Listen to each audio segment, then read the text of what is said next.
ఉస్మానియా యూనివర్సిటీకి సీఎం రేవంత్ రెడ్డి చేరుకున్నారు. ఉస్మానియా యూనివర్సిటీలో 80 కోట్లతో కొత్తగా నిర్మించినటువంటి డిజిటల్ లైబ్రరీ రీడింగ్ రూమ్ ను ఆయన ప్రారంభిస్తారు మరి కాసేపట్లో. అలాగే కొత్తగా నిర్మించిన 2 హాస్టల్స్ ను కూడా సీఎం మరి కాసేపట్లో ప్రారంభించబోతున్నారు. మరొక 2 హాస్టళ్లకు సంబంధించి ఈ రోజే భూమి పూజ కూడా చేయబోతున్నారు. సీఎం హోదాలో రేవంత్ రెడ్డి తొలిసారి ఓయూకు వెళ్లారు. తెలంగాణ ఉద్యమానికి ఓయూ కేంద్రంగా నిలిచింది. ప్రత్యేక రాష్ట్రం ఏర్పడిన తర్వాత కేసీఆర్ ఉస్మానియా యూనివర్సిటీ శతాబ్ది ఉత్సవాల్లో పాల్గొన్నప్పటికీ కూడా అప్పుడు ఆయన ప్రసంగించలేదు. కానీ ఈ ఉత్సవాల్లో కేవలం అప్పటి రాష్ట్రపతి ప్రణబ్ ముఖర్జీ మాత్రం ప్రసంగించారు. రాష్ట్రం ఏర్పడిన తర్వాత యూనివర్సిటీ అభివృద్ధి కార్యక్రమాల్లో సీఎం పాల్గొనడం అనేది ఇదే తొలిసారి.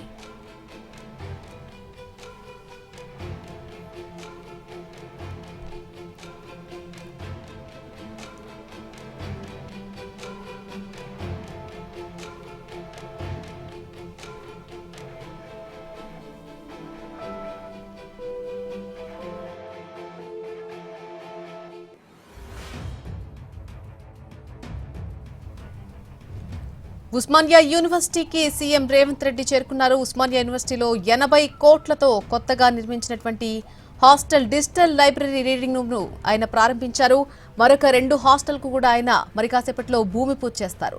సీఎం హోదాలో రేవంత్ రెడ్డి తొలిసారి ఓయూకు వెళ్లడం జరిగింది. తెలంగాణ ఉద్యమానికి ఉస్మానియా యూనివర్సిటీ అప్పట్లో కేంద్రంగా నిలిచింది. ప్రత్యేక రాష్ట్రం ఏర్పడిన తర్వాత కేసీఆర్ ఉస్మానియా యూనివర్సిటీ శతాబ్ది ఉత్సవాల్లో పాల్గొన్నారు. కానీ ఆ ఉత్సవాల్లో ఆయన ప్రసంగం చేయలేదు. ఈ ఉత్సవాల్లో కేవలం అప్పటి రాష్ట్రపతి ప్రణబ్ ముఖర్జీ మాత్రమే ప్రసంగించారు. అయితే రాష్ట్రం ఏర్పడిన తర్వాత యూనివర్సిటీ అభివృద్ధి కార్యక్రమాల్లో సీఎం పాల్గొనడం అనేది ఇదే తొలిసారి.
ఉస్మానియా యూనివర్సిటీకి సీఎం రేవంత్ రెడ్డి చేరుకోవడం జరిగింది. ఉస్మానియా యూనివర్సిటీలో కొత్తగా నిర్మించిన డిజిటల్ లైబ్రరీ రీడింగ్ రూమ్ ను ఆయన ప్రారంభించారు.